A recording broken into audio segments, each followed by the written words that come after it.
Welcome back to Historic Investments. Today what we're going to talk about are the Swiss standard issue military handguns that were issued during World War II. Yes, I know Switzerland was not a World War II combatant, but who doesn't like World War II era guns? And of course everybody loves Swiss guns. So let's take a look at these two items, both made by the Bern arsenal. It's the Model 1929 Revolver and the Model 1929 Luger.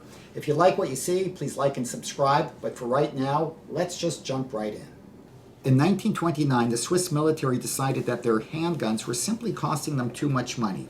The guns needed to be redesigned to be made cheaper, but in an equally reliable manner.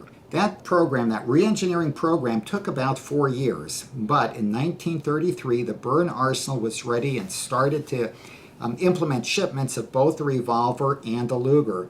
Curiously, each were referenced as the Model 1929.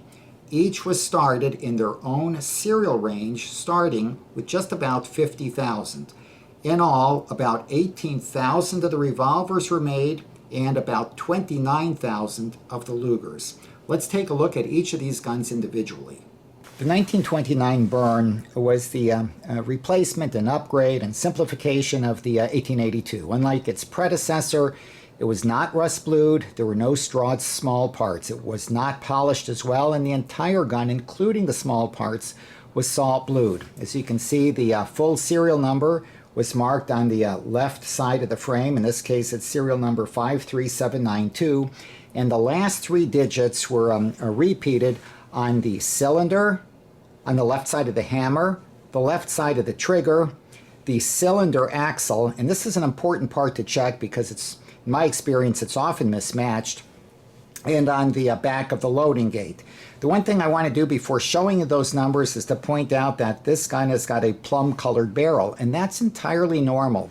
The barrels apparently were finished either separately from the frames, or in this case, the plum color can either reflect a different metallic composition or the fact that the bluing salts were a little bit weak. In any event, particularly in the early guns, it's normal to see a plum-colored barrel, so that shouldn't dissuade you, and in fact, I kind of think the dual tone is neat. The other thing that you should immediately notice is the red grips. I mean, how many militaries have got revolvers or pistols with red grips? As far as I know, Switzerland was the only one. As mentioned, Bern made about 18,000 of these revolvers. The first 7,000 had red grips. And they were made of a polymer with, I guess, some cotton fiber in it. But the bottom line is these grips were really fragile and tended to crack and chip very easily, particularly in the butt where it was exposed to the most trauma. So if you find a gun in the first 7,000 serial range, again, they started with 50,000, so it'd be from 50,000 to about 50,700. Again, more or less, if you had a close serial number, I'm sure that would be correct too. But finding one with the red grips, you know, is a real plum and something that should be sought out. These guns are really underappreciated. The rest of the guns were finished with a much more durable Bakelite, first brown and then black Bakelite grips. And if the red grips were chipped, you'll see early serial numbered guns, again in the first 7,000, that'll have either a brown or black grips. Those are replacement grips, so don't let that dissuade you. That's just you know, something to reset your buying point. Anyway, let me just take a moment and show you where to look for the serial numbering on the cylinder pin and also on the loading gate.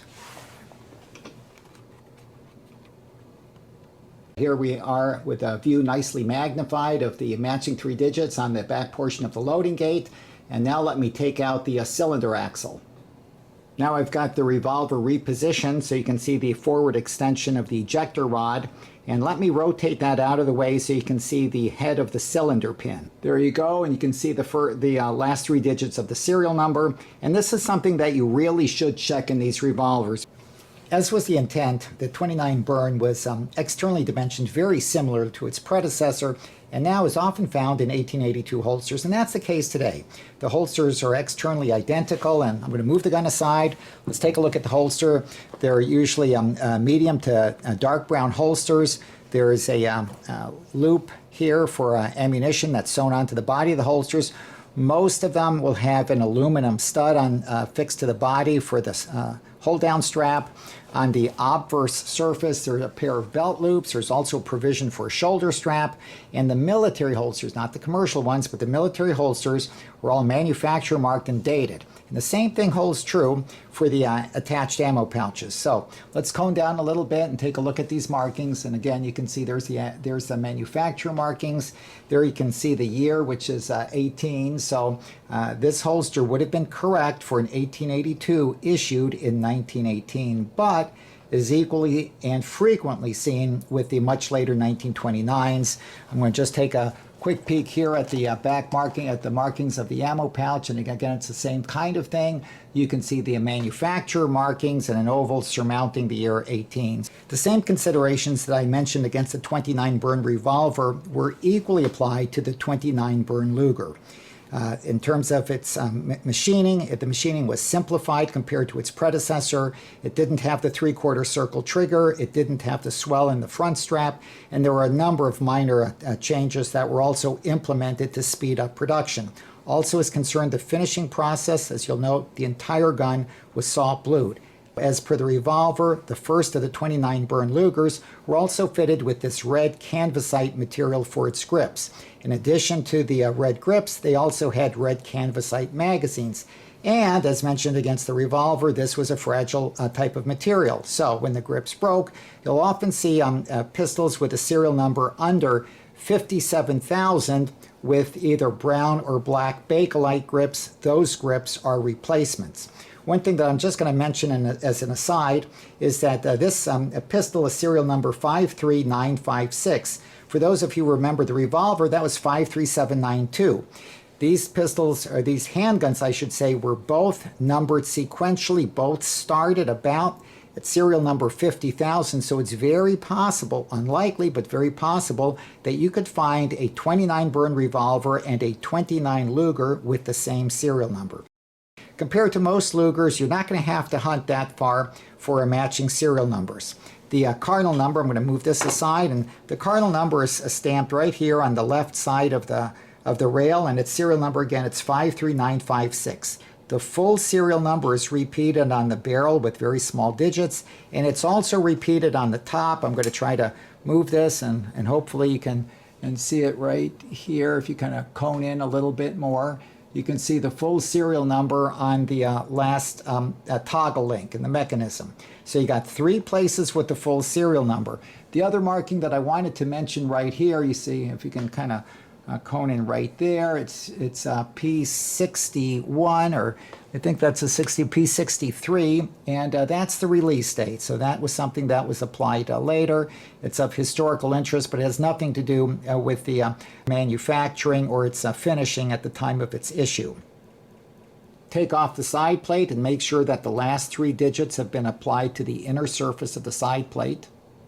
Then slide off the top assembly and make sure that the last 3 digits were applied, either stamped or sometimes they're hand inscribed to the lug that projects downward from the barrel extension. Even though this has nothing to do with the matching pistols, most of you, like myself, are sort of interested in knowing just when were the pistols made. All of the 1929 Berns were marked in a recess in the forward receiver. And so if you take out the takedown lever, you can see right here, this is marked 11.36. So this particular gun was made in November of 1936. The Luger holsters for these pistols was also distinctive. You can see a very narrow snout, which is unique amongst other Luger holsters.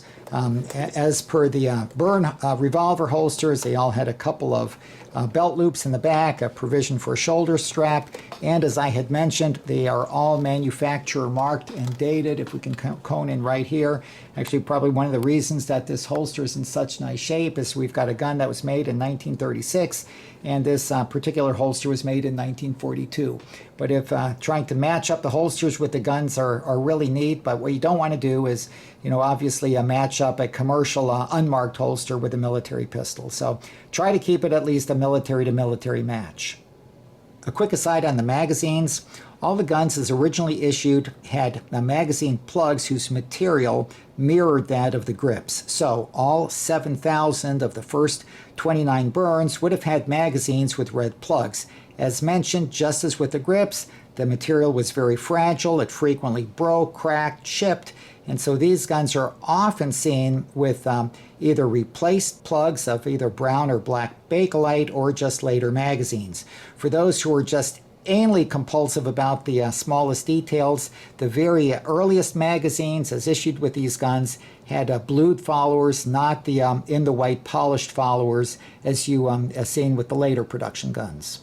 Hopefully you guys have learned a few new things about these World War II era Swiss handguns, the Bern 1929 Revolver, the Bern 1929 Luger. Who amongst us doesn't like World War II guns, and especially military handguns with red grips? They're both excellent guns, excellent investment vehicles. The choice is yours.